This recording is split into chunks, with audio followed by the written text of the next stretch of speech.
Bonjour à toutes, alors bienvenue dans cette troisième édition du podcast Chronique Volcano. Aujourd'hui, on va encore parler des municipales et des élections en général.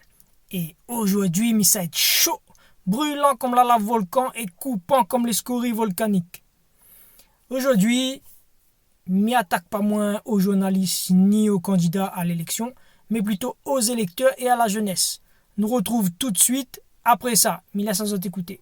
Je crois qu'on a lancé un petit mouvement, des jeunes de banlieue, de quartier, mais des jeunes tout court. Les municipales, c'est à nous. Les jeunes, ils vont vous apprendre comment on fait de la politique. Je pense que vous avez entendu parler de Lamine qui parle à Fontenay-aux-Roses. Et je peux vous dire une chose, et j'en suis certaine, on les effraie. Tout ce qu'on est, tout ce qu'on représente, que ce soit d'un point de vue générationnel, que ce soit d'un point de vue de classe, d'origine, ce que vous voulez, on effraie. Ces gens-là, on leur fait peur. Parce qu'ils savaient pas, en fait, que déjà on pouvait incarner l'authenticité qu'ils n'ont jamais pu incarner avant. Et qui ne pourront jamais l'incarner parce qu'ils sont toujours là, constamment, à jouer un rôle. Le maire de Montreuil, il joue un rôle. Patrice Bessac, il s'en fiche de qui fait quoi où dans cette ville. Ce qui l'intéresse, c'est comment il va capitaliser un maximum sur la ville de Montreuil. Sauf que, en fait, la variable d'ajustement qu'ils n'avaient pas prévue, c'est nous. Nous, on se soulève pour les nôtres, pour nos quartiers, pour notre ville, en fait. Parce qu'en fait, nous, on aime tout le monde.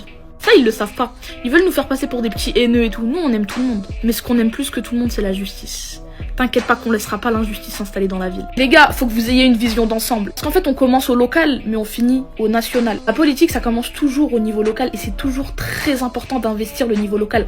Investissez vos mairies. Parce qu'en fait, l'année prochaine, c'est les présidentielles, les gars. On aura le choix entre l'extrême droite, remettre un mini Macron, mais ça j'en doute, et une vraie gauche de rupture. Ça commence là, ça commence tout de suite. Celui qui vous dit le contraire, c'est un menteur. Ça commence ici et maintenant au municipal. Alors, j'aurai deux critiques à faire suite à ce témoignage. Une bonne et une moins bonne.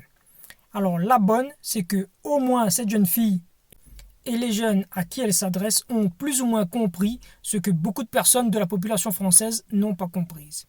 C'est-à-dire que beaucoup de choses se jouent aux élections municipales parce que ce sont les 36 000 maires des 36 000 communes qui, en règle générale, donnent les parrainages aux candidats pour se présenter à l'élection présidentielle. Mais comme Einstein l'a dit un jour, la folie, c'est de faire toujours la même chose en attendant un résultat différent. Ici, la folie, c'est de voter toujours pour les mêmes personnes, les mêmes partis politiques, en espérant que les choses vont changer au niveau politique. Et ça, c'est complètement débile. Eh bien, la jeunesse semble avoir pris conscience, au moins dans cette commune parisienne et un peu partout en France, au vu des listes citoyennes qui se multiplient ici et là. La moins bonne nouvelle, c'est que la conscience n'est pas totalement ouverte sur le comment cela est possible, ni sur le comment changer vraiment les choses pour que cela ne se reproduise plus et casser le système de domination politique.